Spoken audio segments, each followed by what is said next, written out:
Hello, patrons, and welcome to this week's guest episode of the podcast. And what an episode it was. We had David and Joe from Hawkwalks NI, which is it's a falconry experience, a birds of prey experience right here in Northern Ireland. And it was honestly one of the most different podcasts that we've done.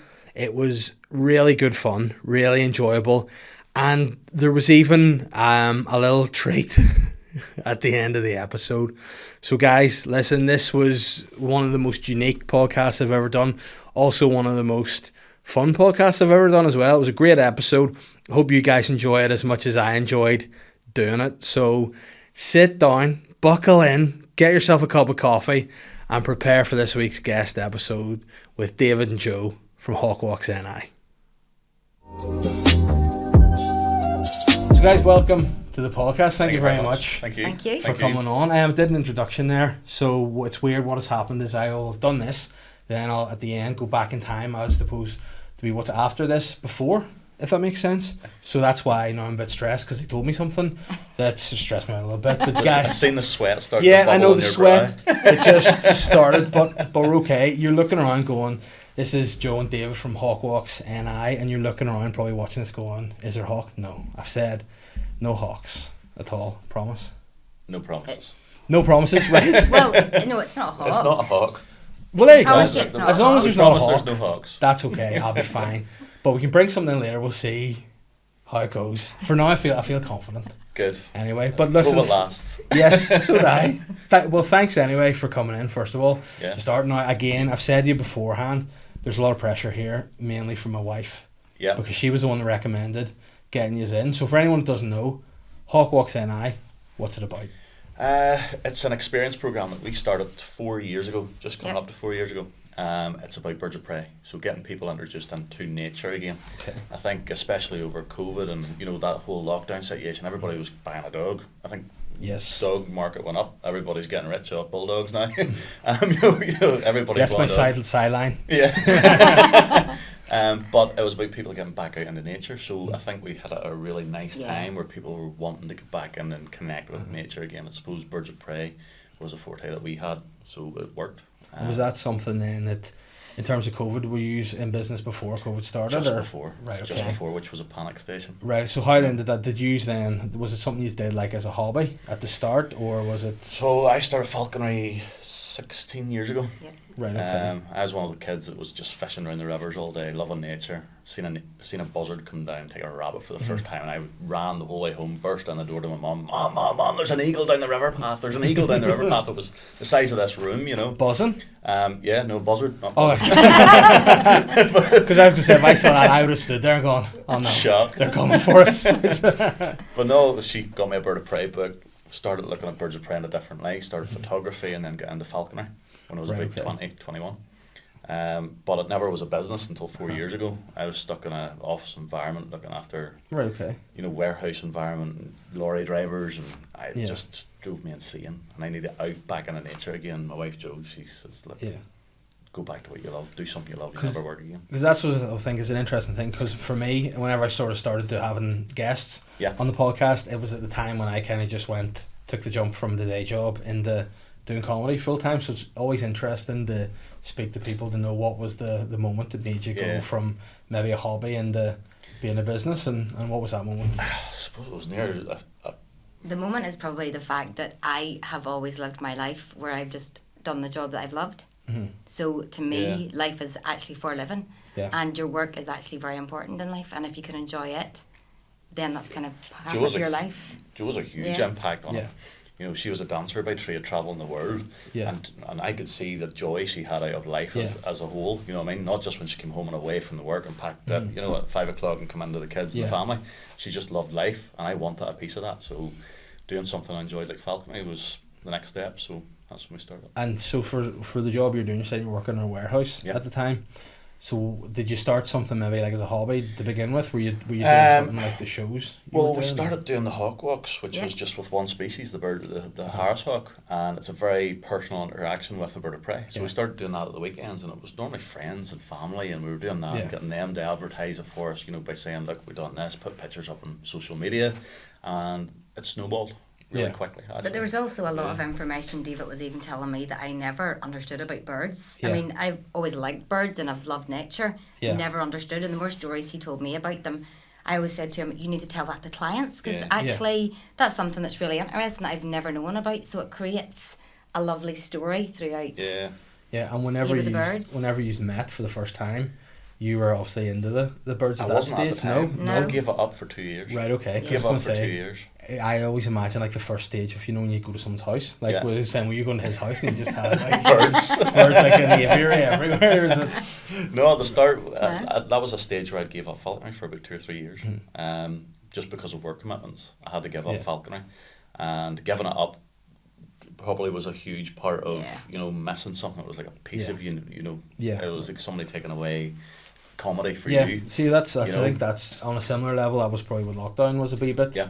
You know, because I think for me at the start of it, I quickly went, well, I'm not going to be able to do stand up, so what else can I do? So I think that's when I started doing more in lines of the podcast and with like writing things. So that's what sort of made me do the leap. Was I got a few things in development written wise. So that's kind of how that happened. And when you have a niche of something like that, there it's easy to talk about. Yeah. It's easy to be a self-advertisement. Go, this is how I live, this is what we do, this is what we enjoy, this is what our passion is. And again, something that I'm interested in, like when you say falconry, how does it start as like a hobby? When do you get the birds involved? How do you get birds, and how do you like do you go to a fella and be like, mate, you have birds, can I get one of them? Yeah. It's a huge commitment to start with, you know, like it's 24/7, it's Christmas Day, we're up feeding water and birds, looking after them, weighing them, making sure they're all healthy, so it's a huge commitment to start with. It's more of a lifestyle. It is. Than a job. Yeah. But years ago, you're talking 15 years ago, 16 years ago, I was into photography, and a guy came and said, look, would you mind taking pictures of my birds? Yeah. So went and took a few pictures of his hawks, and you know, I had a big camera lens and I was standing at the bottom of the hill waiting for this bird to be released, and it was chasing a rabbit. It was a hunting day.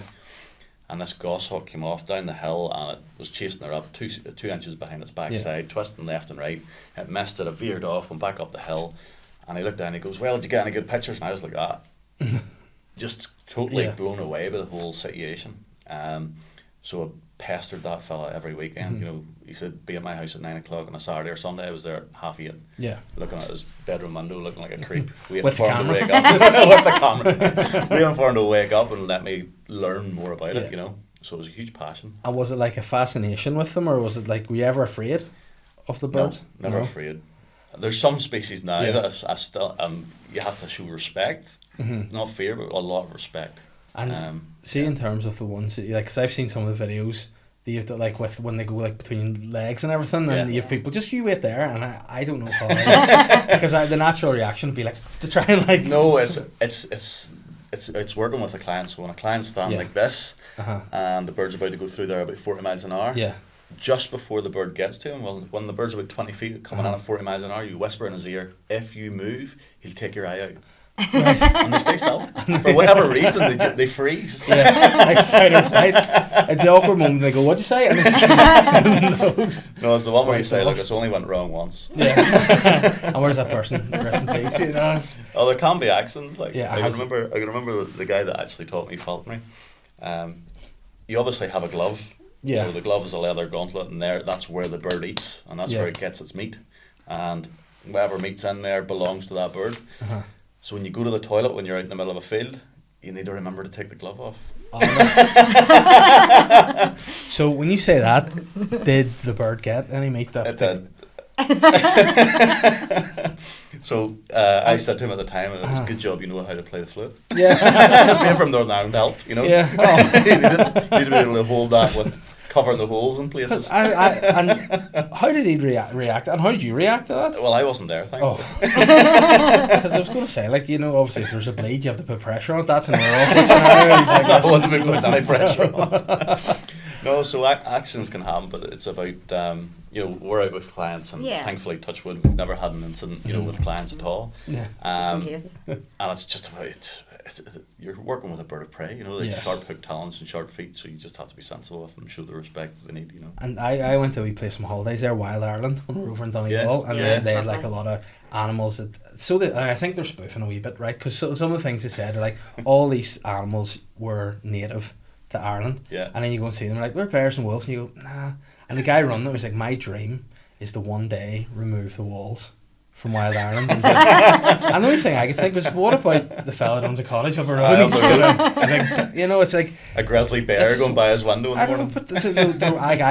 I must say, I do love animals, and bears especially, because I just think, like, I saw a thing of a guy had found a dead bear in the woods, like, one day, and he'd held up its paw, and it was like, you never realise how big they are until you actually see something like that in another fella's hand.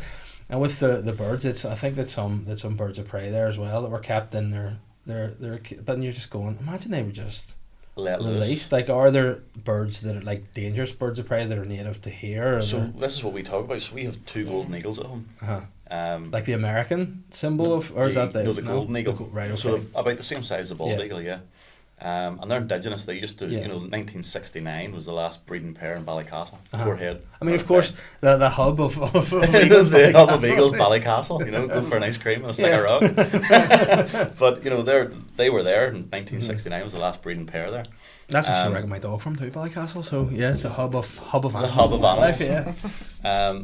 But they were wiped out altogether until a gentleman called Lorcan introduced them in the Glenveigh National Park up in Donegal. Right, okay. And in 2007. So there was a breeding programme now. There were 40 Scottish eagles, I think, came over from Scotland.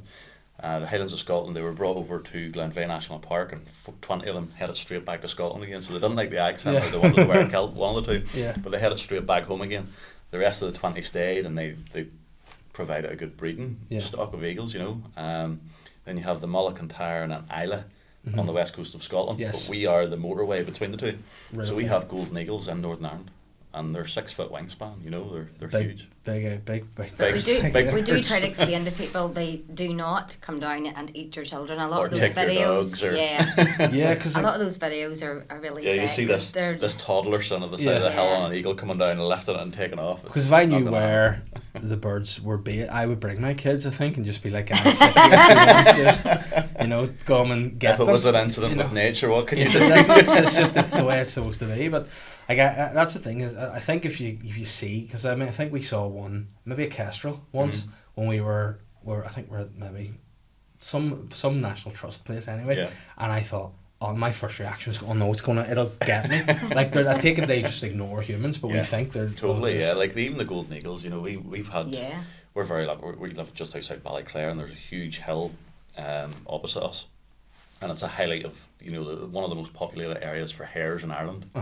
So it's like a moving buffet across the ground. They're like, and the motorway of between Scotland and Glenveigh is up there, and they're looking down with they can spot their meal 2.5-3 miles away. Yeah. When they're looking down, seeing that they're coming down, so they're in County Antrim. We've spotted a couple of golden eagles up in the hills in County Antrim over the last few years. But they don't want to be near us. Yeah. And then how do you go from them just being about flying, eating hares to getting them? I don't want to use the word domesticated because clearly you can't domesticate birds of prey. But how do you get them then to own them? Like, where do you get them from? Do you buy them off someone? So we've a breeder down in the south in Kilkenny that we get a lot of our harris hawks off because they're a very personable, easy-going hawk. It's the same as a dog. Some people will only buy a dog off for a certain breeder because they know they have a certain temperament. Yeah. So we do the same, but we've had birds from Scotland, England, Wales, and Ireland. But they're all captive bred. They're not wild birds. Okay. They're captive bred, deliberately bred for the purpose of falconry. Yeah. We have a few rescue birds. But all in all, they're mostly captive bred. Yeah. But for the purpose of falconry. And see what actually in layman's terms is falconry. So say you're explaining it to somebody. So the art of falconry is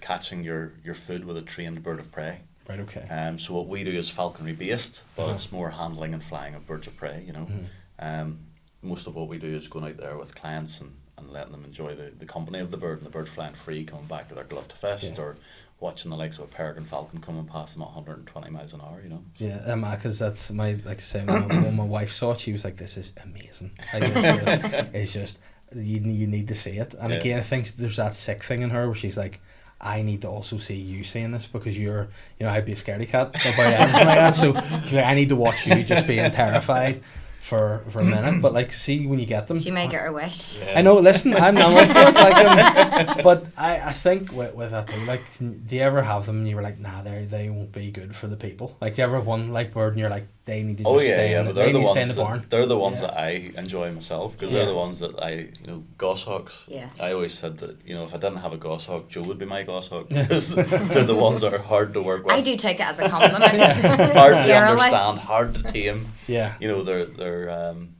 They're quite a tenacious bird, What sort of size are they? Or what sort of are the range? I want to know the range of sizes. Ranges of sizes. So the goshawk's medium sized. About that from foot to head. Yeah. Tail and all, you're talking about that length. Yeah. But we have from a little owl that weighs less than your mobile phone, 160 grams. Yeah. She's only about this. To a golden eagle that's maybe right, this height with a 6 foot wingspan. You were looking at me there like as if to go, it's about your size, you could just have one set. You can handle a big bird. You can handle a big bird. Well, I know. Well, in my past, I'm a happily married man now. So but I think it always fascinates me how you can have the animals that are wild and tame. Like my dog, for example, when we got him, I was very particular and pernickety about having a dog, because we just had another baby, and then when I met my wife Catherine, she had a Shih Tzu called Charlie, and I hated him. Like, see, at the start when I first met him, I was like, and he knew. Whenever I went in, he was like, he looked at me like, you son of a bitch, don't you think about taking her, sort of thing. And like the first time she would work nights, she's a nurse, and there's a few times where she would just go on to work, and I said, where's Charlie? And she'd be like, he's just out in the kennel in this sort of weather. I was like, maybe leave him. You start to feel bad. Yeah, leave him around to me. You can, drop him in your way to work and come and get him before I get home. The first day I got him in, he just walked into my house and just jumped up on the sofa and just looked at me. And I was like, you alright? And he just was like, he just didn't like me at all. I said, right, come on to the toilet. So I brought him down the toilet, let him out the back, and he stood in the garden, looked at me, came into the house, closed the door, just pissed all over the floor. And I was like, I know you're doing marking that, the territory for badness. And then when he went to bed, the same night, he put him. She's like, he likes to sleep in bed with you, and I went, no, it's not going to happen, because he stank as well. Like, he's rotten, me thing. And she's like, put the bed at the bottom of your bed, and he'll sleep there. And then I woke up in the middle of the night and he's headbutting me. He jumped up the bed and he's headbutting me. I was like, what are you doing? And he's walking up and down, and he wanted me to lift the duvet. And as soon as I moved and the duvet opened, he's just straight under like a shot. So I knew he was up, and eventually we won each other around, and we became, but I knew he was. So I loved him when he died. I must be honest, heartbroken. But I said to her, look, we shouldn't get another dogs. We just had a baby. And then she went, you may as well, because it's not going to get more rough than this anyway. So I went, right, okay. So we got a dog, went to the Ballycastle to get the dog, and the breeder had all the papers from him, and his mum and dad, and all the whatever else. And I remember this, it was the weirdest thing. When someone says something to you, you sort of go, and then you go, I don't know why he said that, but okay. He goes, listen, dog's well bred, this is from a good line. He goes, he'll not pee in the house. He's house trained, he'll be grand, he'll sleep in his crate, no problem. And he goes, I shaved his arse for you as well. I remember going, and you ask questions, I was like, and is there any reason? You want to feel as if, no, I know why you done that. Yeah, because you don't need to ask questions, so you go away and then wish you had Yeah, but I said to him, why? Is there, and I'm thinking to myself, that's obviously, there's a reason for that, that must just be, and he goes, just looks better, mate. And I was like, alright, just, there you go. And I'll be honest, I've not done it since. And I think he would just, because he got the snip there recently, and the look on his face, and whenever I went to get him, he was like, you've done me there. And is there anything, in terms of their demeanours, the birds, do you see any of them and you go, do they have personalities? So many personalities. Every one of them really? have different personalities. There's some comical birds Oracle she's a Eurasian eagle owl, one of the largest owl species in the world. She's sitting this height, 6 pounds in weight, and she was imprinted, so we got her at 7 days old, and she lived in the house with us for 11 weeks. Okay. We don't have all these birds. We've 20 odd birds at home. We don't have them all living in the house, but if they're a young bird, we'll bring them in the house for socializing. So owls are very solitary, living in the wild. These birds live till they're 70 years of age, have a bonded mate for life.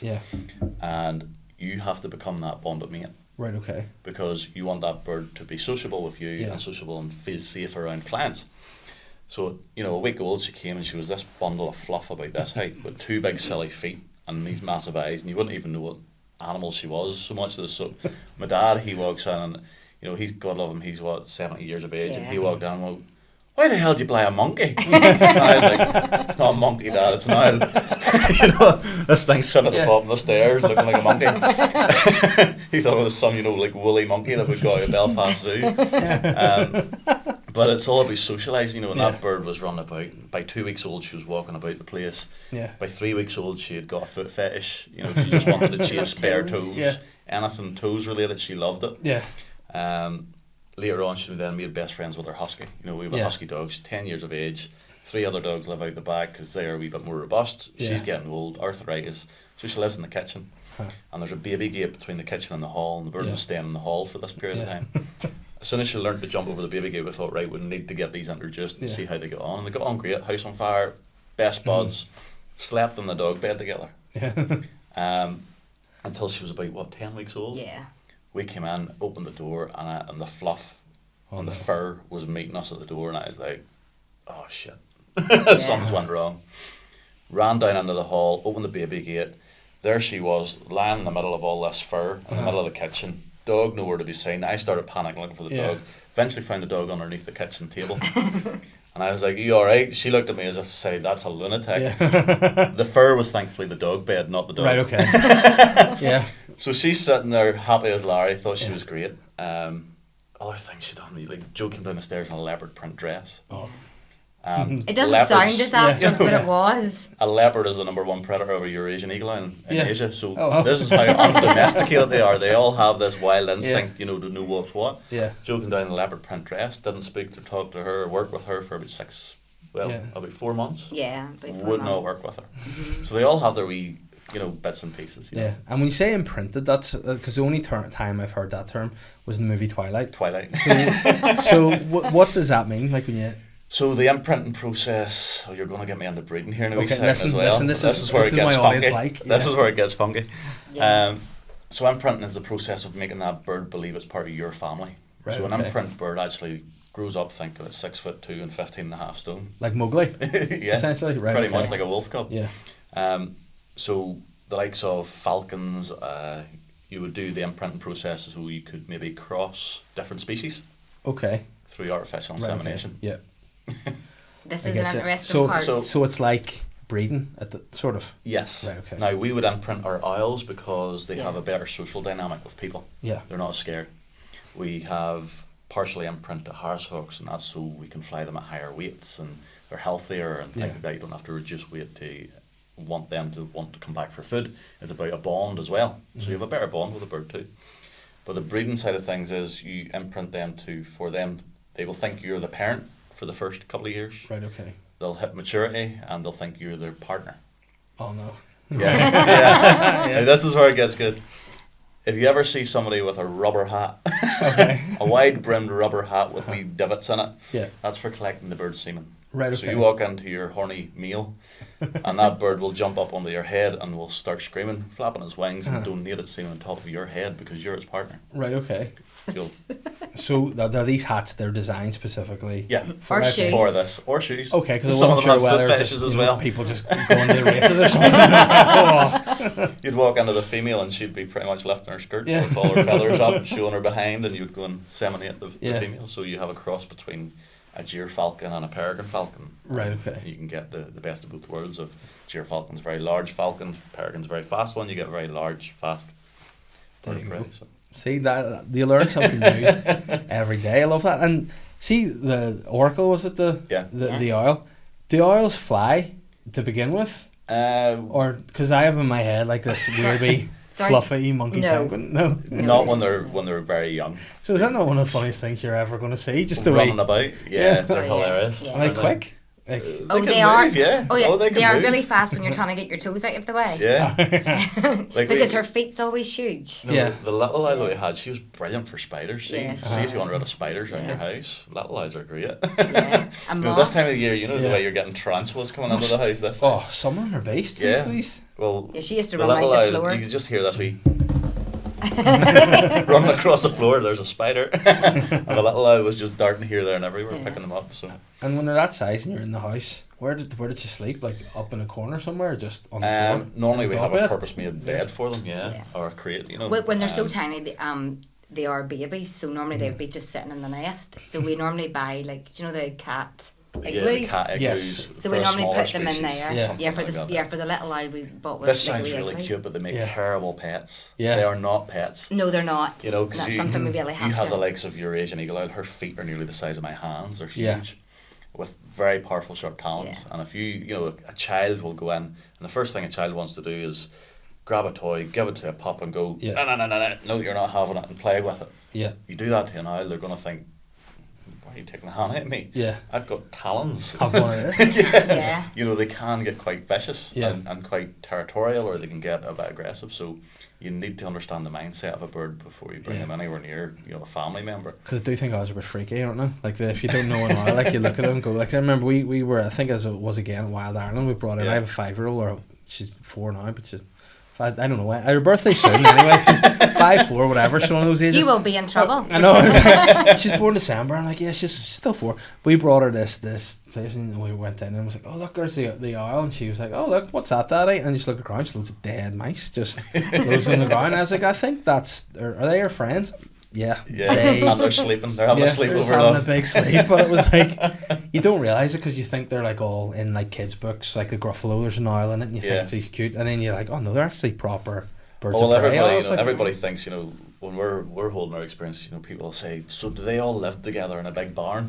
Yeah. And we're like, no. yeah, like the animals of Farthingwood. They're all just, Yeah, because people have this lovely romantic nature that nature gets on with nature. yeah. But everything eats everything else, you Yeah. know. Yeah, well, we always have- answer it with, well, the biggest bird is going to be really fat by the Yeah. end of it. Yeah. Yeah, and is that something then? Like, where do you house them all then? What's So the they're all sort of- individually housed. Yeah. Yeah, Right, they all okay. have free flight enclosures. So they come home from flying, and they normally, you know, people expect them to go into Yeah. their free flight enclosure and just fly around all day. They Yeah.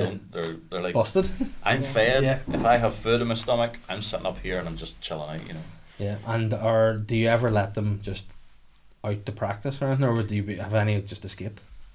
We have had one red Yeah, I tail know. escape. Remember, red tail escape. He burst up through the roof of his netting. Whatever, there was a weak point in the netting, and he was out for 3 days. We were out talking to all the farmers saying, Uh-huh. "Can you look out for this bird? It looks like a big buzzard. Yeah. This is how he looks." And no sight of him at all. 3 days later, I went round to feed the rest of the birds, and he was sitting above the tree above his mews, as Yeah. if to say, "Get me back in there, Yeah. please." I've had to hunt for my food for the last 3 days. That's not for me. You normally just hand me it. Yeah. So, And was there a problem then there if you had farms nearby? Was he the sort that might have caused issue with any of the animals? no, he was pretty chilled, wasn't he? Yeah, Um, he was actually lovely. You know, like birds of prey will take wildfowl, they'll take Yeah. ducks, they'll take chicken, they'll take things like that there, you know. But not like, Um, 'cause apparently you hear rumours like there's a condor in Bolivia and it'll eat cows. It'll come down and just get a cow and off And it'll lift go. it off. Yeah. And you go, whoa, Yeah. best not go to Bolivia. Shit, you know? You know, people say to me, "Could they not lift my toddler?" And you're Yeah. talking about a golden eagle, and I like maybe have one of the eagles Yeah. like Zeus or Loki on the glove, and he's sitting there 6-foot wingspan. He looks imposing. Yeah. And I say, "No, that could definitely lift my child." And I said, "Look, I don't mean to be ignorant, but your child looks as if they weigh 5 stone, give or take. Yeah. This bird weighs 8 pounds. Yeah. You know, it's not going to be able to lift a Yeah. 5-stone child and fly off with it. You know. Do you ever have arguments with people like that where you're like, without trying to be rude, you're just like, well, I think I know. You know, there's people like, I No, think do I you know. know, we're actually really quite fortunate, I think, Our because of clients are great though. they really They are. they Yeah, are. and I think that whenever people hear us talking, they really take on board everything we're saying, and they will ask questions, but we really like that. We had Yeah. one lady that came and she had a bag of birdseed with Yeah, her. well, yeah. Well, And she wasn't. well, no, we did have. You know, and the rest of the family were standing behind her going, you know, and she had this bag of birdseed, and she handed me, and she goes, "Look, I was really looking forward to this. I just can't wait." She says, "Here's a bag of bird food." Uh-huh. And I was like, "Thank you very much." And I looked into it, and she goes, "Well, your birds like that?" And I says, "Yeah, the garden birds will love Yeah. that." Yeah. She goes, "But can you not feed the eagles it?" And I said, "No." Yeah. And the guy, her son, who was maybe 30 or 40, he says, "Told you, Mum, look, Yeah. forget about it. Please just put the birdseed in there and forget about it." She goes, "No, they can eat birdseed." And I said, "Well, they eat meat. Yeah. You know, that's what makes a bird of prey." And I went to give her a glove 10 minutes later after Yeah. doing the health and safety discussion. I says, "Here's the glove," and she wouldn't take the glove. She fell out with me. All right. Because I wasn't going to feed my birds Yeah. the birdseed. So that was the only client I think that was Yeah, a wee bit that's funny. very about it. Yeah, because I was just going to ask as well, because we sometimes have gigs that you go, oh no, it's like old war stories, and you think about it, Yeah. you're like, oh no, that was the worst. And obviously, again, touch wood, hopefully you've not had any, because like when you did the late night Streamville, it sounds like there's a bit of, actually when you did the late night one, are there anybody on like pints or anything like that? Or you? Because I There imagine wasn't that would night, I not don't be. think, was there? Well, not that we noticed, I suppose. No, but we've had like stag do's. Yeah. We've had stag do's come out in hawk walks. You know, we have the kids and the families and the dates and we've had a few first dates. We've had Oh wow. we've had engagements, weddings, things like that. But we had stag do's and they were good fun. Yeah, too, like, yeah, they're good. Because there's nearly that bravado of I'm not scared of these birds, you know, and there's grown men standing shoulder to shoulder and there's this bird flying through between their heads and there's one that's screaming like a girl, you know, it's great. So there's that male bravado that you can really have good crack with too. No, but it definitely is something that I think it's like anything. I'm always scared of something until I know about it. Do you know what I mean? It's like, and I remember my old job. I used to have to go and deal with people who had been committing antisocial behaviour, basically. Yeah. So I had to go there and be like, we've had a report of X, Y, and Z. I remember there was one, I went in the guy's house and the place stank of weed. You went in, you're like, oh wow. And it was like, you walked in, he was just wiped out. So we had reports, and I was sitting on the sofa and he was like, mate, you know how it is and all. And I just felt this like thing up beside me on the sofa, and I was like, what? And looked around, it was just a staffy that jumped up on the sofa and he was like in my face, just going, and in my head I was going, he's going to eat my face, he's going to eat my face. But I knew in that moment I had to try to be like, you know, I was like to tell this guy off, so I didn't want to be like, oh. So I had to be like, you know, and he was licking my face and all, and thankfully he didn't eat me. But in that moment I thought, this is it. But I had to, so I think like in my head I would get worried about it, but I think if I actually were to see one, I might be okay, or I might shit myself. But I think I might. It all depends. But I would like to see one day. I think. I would say last year was kind of good for us. You know, people weren't being able to go foreign holidays, so a lot of people came in our experiences not necessarily for a huge interest out of birds of prey, but more just to do something different. Yeah. So, and a lot of people were like terrified of birds, and we're always going, anyone that comes to us and they're terrified, we go, birds of prey isn't something you normally work with. So there is a fear there for people, but once you get to work with them, but they still walk away terrified of pigeons. It seems to be the flapping. It's the pigeons and the gulls that people are scared of. Really scared of. You know, not knowing what's going through their mind. Because when a pigeon comes off the floor, you don't know where it's flying. Yeah. When you're out with us, you're pretty sure of where the bird's going. Yeah. Well, I'm raging about a pigeon. I think I've told this story before. I found a pigeon in my back garden a good few years ago now. And do you ever see a bird and just go to yourself, that's a good looking bird. Like it looks, that's a way better. No, if he looking. said that, he'd be in trouble. But like this one, you know, you're looking, you're going, that's not just a regular pigeon, and whatever it was, I was like, that's.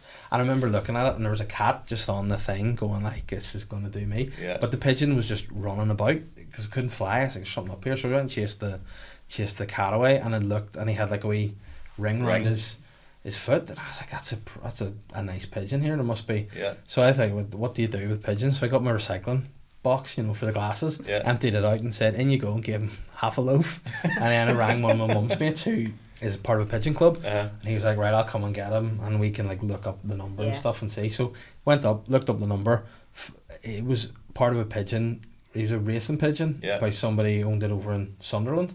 Right. So he rang a guy came over in the boat to get the bird, because he's like, the wings are broke, but he was apparently like a real good prime bird, probably. but he got him to breed. And I didn't even say thanks to me. And I get a couple of grand for those birds. I was like, could have given me a tenner, you know, for its sake. But the pigeon men can be a funny bunch with us at times. Yeah. Because we fly peregrine falcons, obviously, and peregrine falcons hunt pigeons. Is what Kez was? Kez was a kestrel. Kestrel, right, okay. Hence the name, duh. Of course. You know, we had, you know, there's like there's a place in the Mourne Mountains called the Hare's Gap. You may have heard of it. Yes. And the Hare's Gap, there's a real predominant nesting site of peregrine falcons up there. And they went to the bottom of that nesting site, and there's a picking post, and that's where the peregrine will chase and catch pigeons, and they'll bring back the pigeon to that picking post, strip the feathers off it, and then bring the rest of the body back to the nest, so the feathers aren't all over the nest. They're very cleanly. They're very clean, aren't they? Very nice, so they went underneath the picking post of this nesting site, and they found thousands of pigeon rings. Yeah. Because that's where we've been picking them all apart, and there was just a pyramid of pigeon rings underneath this picking post. So the pigeon men were distraught over this, you know. Yeah. And I can remember we were doing an experience. No, the guy himself took it. Yeah, he took it very well. He took it very well now. But there was a family out, and you know, we were flying the birds, and this gentleman, he was enjoying the whole day, and we came to the last one and said, well, we're going to fly their last bird, and it's a peregrine falcon. And I could just hear the And I says, do you not like the peregrine falcon? He says, I'm a pigeon man. I says, right. And he says, aye, they just destroy, you know, they're killers. And I says, well, look, they're probably doing you a favour. And he says, how do you reckon that? And I says, well, they're catching the slow ones. He says, see the ones they're catching, they weren't going to be your race winners anyway. Breed the ones that did come back and the peregrine didn't catch. But no, he had good fun, didn't he? He did. He had a wee bit more respect for them when he seen them fly. Yeah. The pigeon men are like they're a different breed. Like seeing them in the old job too. Like, and I again with antisocial behaviour stuff, one of the things are if you put up like structures you don't have always fucking pigeon huts and you go out the back and then you'd be like, and I always hated doing it because I sort of think, you know, if someone's done something, it's not really that big a deal. But if someone complains about it, you have to. It's like the noise of them. He was like, "What do you want me to do? Get rid of it?" I was like, "Yeah, kind of." We're so lucky we're in the middle of the country because we've 20 birdhouses. You know, and the noise. Yeah, look, I always think, I know it must have been terrible for you, but I think it's nice that people at least have a passion, you know, to put their energy into. Yeah, no, it's nice. That was always, I just hated going to people that I didn't think they were doing anything wrong, but you know, if someone complain, you have to. What are you going to do about this? Like, well, can I just let them do it? You know what I mean? It's like, just let them go and like see the birds that you have. Is it constant noise? Do you just get any? Or are you just used to it? You know, it is quiet at night. Depends if you ask her son, he would disagree. Yeah, her son's the typical 18-year-old that, you know, if he's wanting to sleep until 11 or 12 o'clock in the middle of the day, why is the bird making noise at 11 o'clock in the middle of the morning? Yeah, you know? Yeah, well, it's daytime and they're up. They're probably trying to get to do a bit of work. But no, they can make a bit of noise, but nothing that's. It's normally if we're coming down the lane, they'll hear the van or the jeep, so then they'll start to make noise, and just because they're wanting us to go over to them. Yeah. So that's normally when, and feed them. And what can you like do? You know, like when you come in the door, the dogs are like, oh, and you go give them a pet them. Do you have something like that? Do you go over and be like, there you go? They don't like physical affection. Like no. They don't take physical affection. But they do like us going over to them and talking to them. They'll go over and have a chat with them. But you know, in the wild, a bird of prey gets touched for two reasons. It's either getting ate or bred with, and we don't do any with the birds. Yeah, it sounds like an old man. They're just happy to come in and have a chat, but don't touch me. Don't touch me. It's like my granda. Yeah. But I think, like, I remember seeing a thing on Twitter this week, and it was like in movies, like actual, is it the golden like eagle or the big eagles? Don't make good noises. They're actually, the noise they make is like like a chirp. But the actual the proper ones are like it's like a red-tailed hawk. A hawk. I would love to hear you do that again. Like a turkey. Because I mean that wouldn't be like, if you saw a bird coming towards you, it's going. It's going. You would come and get some. I can take this bird. Yeah, but I mean, I think that's when they need to be more realistic with that. I think in films, like, let them just have their own voice. Let them have their own voice. It's like Milli Vanilli, you know, like don't just because they can't. It's like somebody that's maybe it's like the olden days where they had a really bad looking singer, so they just put a good looking person to mime and their voice behind it. There you go. You know what I mean? Exactly. It's not fair. But see, I love birds have like rights that, too. You know, because in my head, before I'd spoken these today, I thought birds kill toddlers. They can lift cows. They all sound devastating. And they all sound. But well, we actually do TV and movie work with the birds as well. The last bird we had was in The Northman, actually. Right, okay. With Nicole Kidman. And Alexander Skarsgård, so we're looking into doing a bit more of that too. Yeah, absolutely. Did you get to see any of them, or were you sort of just with like some of the other cast? Yeah, well, it was actually one of our friends, a good friend of ours. He took the birds down in for us because we had other commitments on that I day. think the bird was treated better than the movie stars. I think at one stage, you know, the movies, you know, like it's Nicole Kidman, the big Vikings were all standing these huge, big, you know, bear suits and stuff, and the heat and the lights and stuff coming on, and the sweat's dripping off them.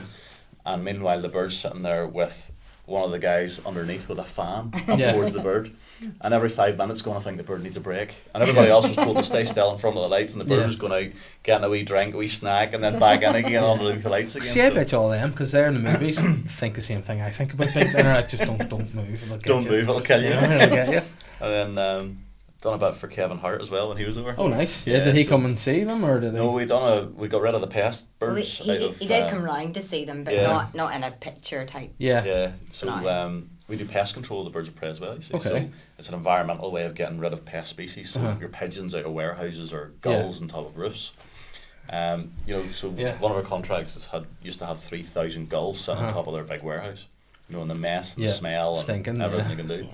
So we went down there, and the noise, or the sound engineer was cracking up. He was saying every time we go to record something, all I can hear is jackdaws, crows in the background chirping. Yeah. And when we're wasting film here, so we went in with the Hawks, and we were getting rid of them, and it was for Kevin Hart's movies. Yeah, Very nice. Yeah. It's nice to do different things like that with the Hawks as well. I also want to debunk the myth if a bird poos on you, it's like 7 years good luck. Yeah. I want to debunk It that. doesn't work. We have not won the lottery, and No. we've been shit on it. A lot. We have a lot. And which ones do the big shit? So the ones you're like, oh no, this is just... The Eagles. Yeah, the eagles. Yeah. The Eagles. Also the eagle owl though. Yeah, Or you see it would be quite... They normally give you a good warning though when they Yeah. lift their tail up. Yeah. You just don't want to be behind them because that shoots about 3 feet. Normally if he's holding the bird, you want to stand where I am because I know what's coming out. Yeah. So you always stand beside me. Oh no, I would not like to be... Because do they shit like normal birds? Like just big monkey bird shit? Or do they do turds? So, No, they what shit way like do you normal think? birds, Yeah. but I heard how you think birds sound, so I Yes. need to know what birds shit normally looks like. So it's that white Yeah. projectile shit is pretty Yes. much what it is. So they lift their tail and they can project that 3 feet in one direction. Oh my goodness. And the bigger ones just, you'd assume I just get have... drowned. Yeah. Lovely. And the what goes into like cleaning them? Like do lot you of have to work. get into that? That sounds like a day's Yeah, job it's a itself. lot of work. A lot of work. Because I remember Bacterial cleaning and walls scrubbed and Yeah. Purchase spray down. Yeah, 'cause we child labour though. We have a good few kids. Nice. How old age are your kids? We've ranging from 23 Three. down to 7, and then a granddaughter at 5. So Nice. Yeah. So you have a good squad there. Yeah. We do. child labour's great. Yeah, because Get them out there, my get them 4 started or early. 5-year-old, I don't know quite what age she is. She's good for stuff, but the 2-year-old just she's like, nah, fuck it, I'm not doing it. You know, she likes to wreck things, and she'll do it while she's. So she went over to her bookshelf the other day, and just she knew the books were there, and she was just looking at me going. And then she I was love like, that what are you gonna stage. do? It's like she's wild. What are you gonna do about it, big lad? Yeah, and I said, well, actually nothing. As long as you're not making noise, I'm winning. You know. That's, but Our granddaughter used to get pens and just draw over the wall, and Draw they'd be over the like, walls. "No, nah," and I used to be like, "That's amazing," because they draw on the wall, it comes off. It's no big deal. no, I don't. The worst thing, I still again touch wood, nothing like that has happened yet with the kids. But I went out one day and came in when the dog was only a pup, and he's a golden retriever, so he's really white.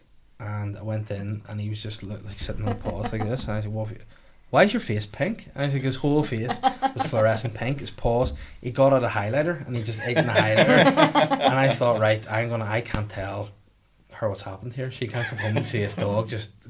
So I thought I'd get him in the bath, and he just does not like baths. Yeah. He absolutely hates it. So I don't know how I wrecked the whole bathroom, flooded the bathroom trying to Yeah. wash him, and he was just a nightmare. And I remember when he was really small, when he just got him, Catherine was big into like her previous dog was just her and the Shih Tzu Charlie, and then she would just like wash them and groom them, and that would have been part of her week, getting them all fancy.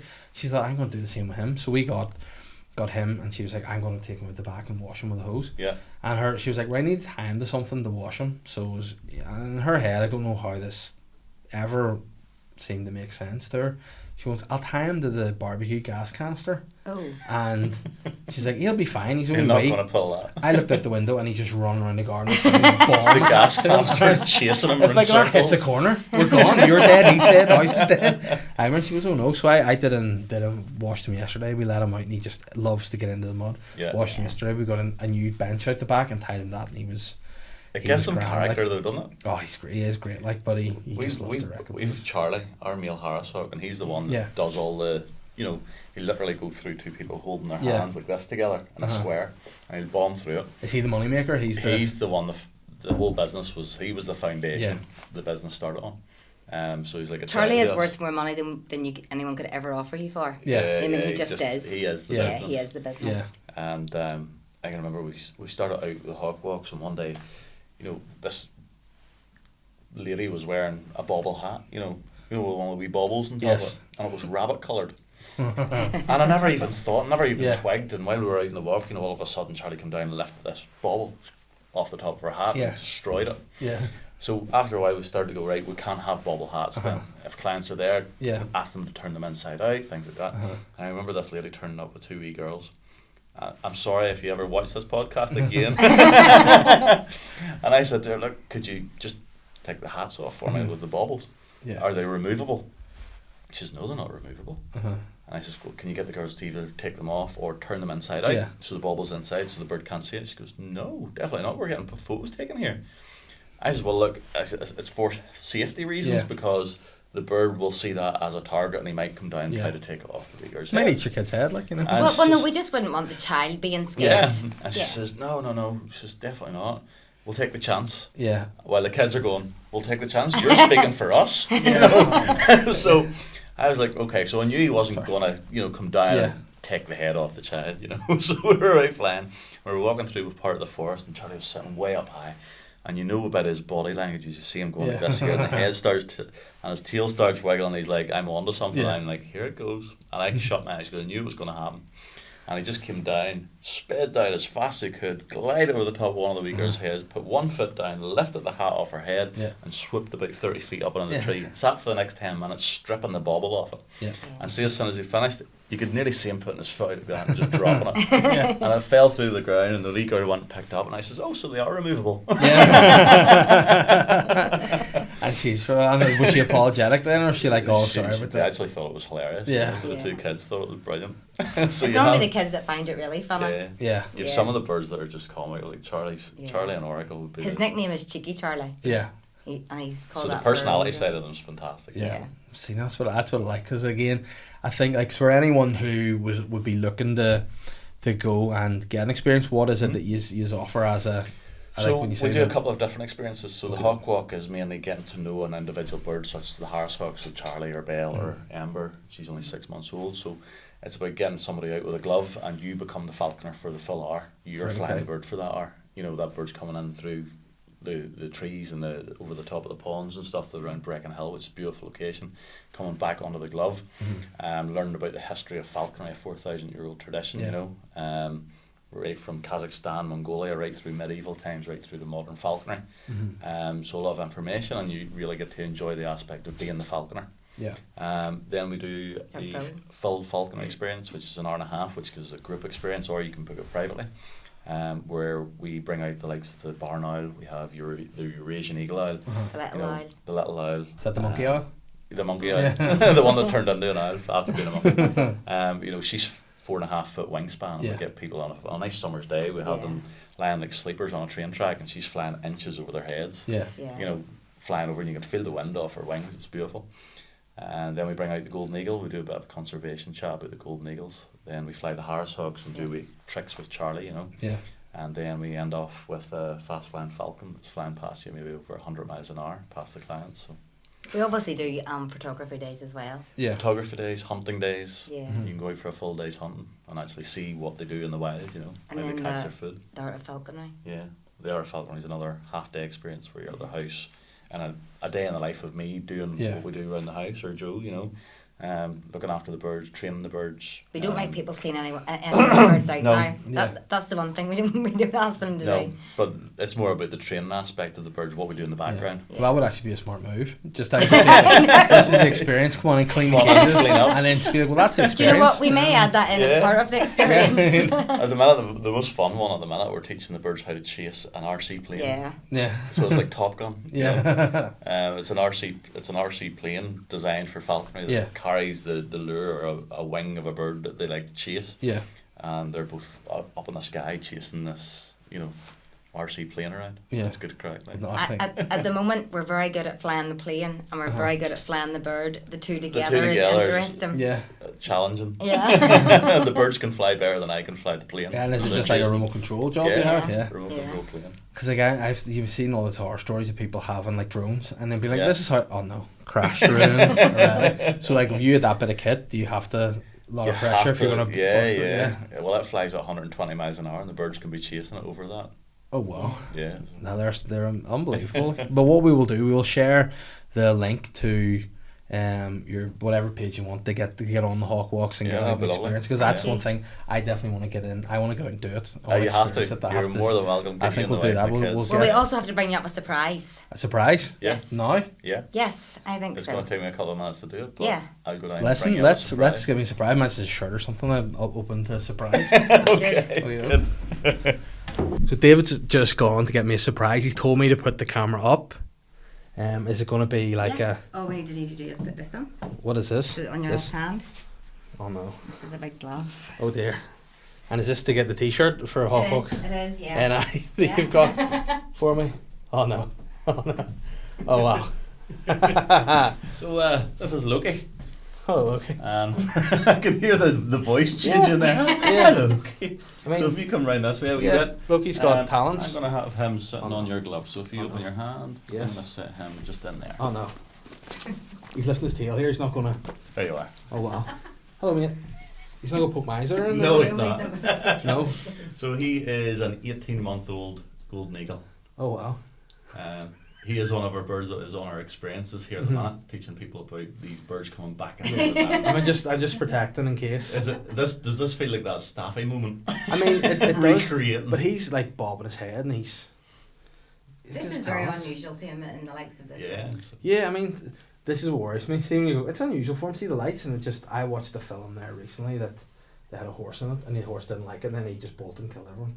So, you know. You're waiting for that moment. Yeah, just I don't touch him with anything else. Just keep the You hands just away. keep your hand just Yeah, like that. I'm That's I'm, him I quite am happy. I'm cool. Just keeping this here. So it would be an absolute pleasure having you out with us. Yeah, it really would. let's- And you can see a few more birds. Yeah. That's like what I'm this. saying. No, definitely your wife Catherine Yeah. and your kids. Will love it. I mean, he's weighty, all right, isn't he? Surprisingly, He's about enough. 8 pounds of pure Yeah. muscle.